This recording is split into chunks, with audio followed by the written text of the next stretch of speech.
C'est ce samedi 12 mai 2018 que sera effectué le premier vol commercial direct entre la Côte d'Ivoire et les États-Unis, et plus précisément entre Abidjan et New York. Ce vol, attendu longtemps par les autorités ivoiriennes ainsi que les passagers, est l'aboutissement d'un long processus passant la certification TSA de l'aéroport d'Abidjan et la signature d'une convention avec la compagnie Ethiopian Airlines pour assurer la ligne. Nous revenons sur l'histoire de ce vol direct Abidjan-New York et les dispositions prises pour sa réussite. C'est Mamadou Kouassi qui signe ce reportage. Au niveau du transport aérien, la Côte d'Ivoire s'est repositionnée comme la principale plateforme aéroportuaire de la zone économique et monétaire ouest-africaine, avec plus de 2 millions de passagers.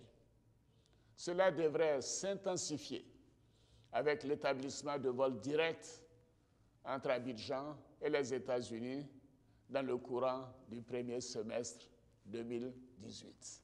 Oui, ça sera chose faite dans quelques heures seulement. À partir de ce samedi 12 mai 2018, les passagers d'Abidjan s'envoleront à destination de New York.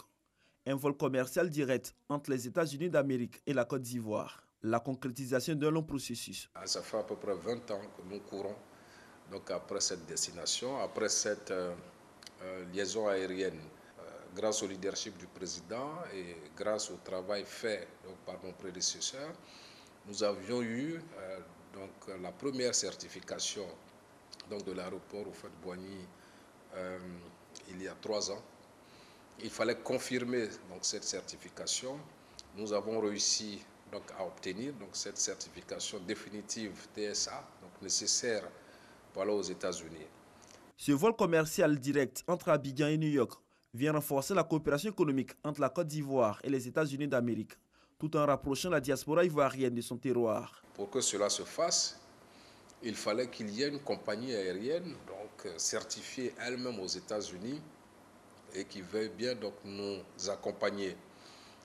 J'entends certains dire que pourquoi Air Côte d'Ivoire elle-même ne le ferait pas directement, mais Air Côte d'Ivoire n'est pas encore certifiée donc pour faire des vols sur les États-Unis. Pour assurer la couverture de cette nouvelle ligne, un partenariat a été signé entre le gouvernement, la compagnie Ethiopian Airlines et Air Côte d'Ivoire. 470 000 francs CFA, c'est le coût minimum de cette nouvelle ligne. Et la compagnie Air Côte d'Ivoire joue un rôle stratégique dans ce processus.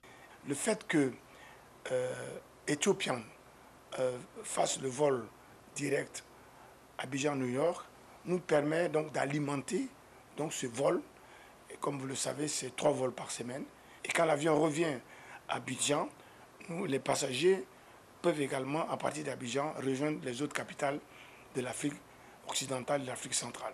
Les responsables de Air Côte d'Ivoire mettent les bouchées doubles pour les tarifs raisonnables pour les passagers venant des autres pays.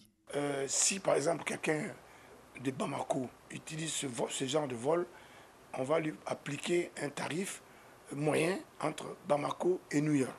On ne va pas faire l'addition Abidjan, Bamako, Abidjan, Abidjan, New York. On fera une moyenne qui serait, à mon avis, très intéressante pour les passagers. C'est un avion de dernière génération de long courrier qui sera mis en ligne par la compagnie Ethiopian Airlines pour assurer la liaison entre Abidjan et New York, et ce 3 fois par semaine.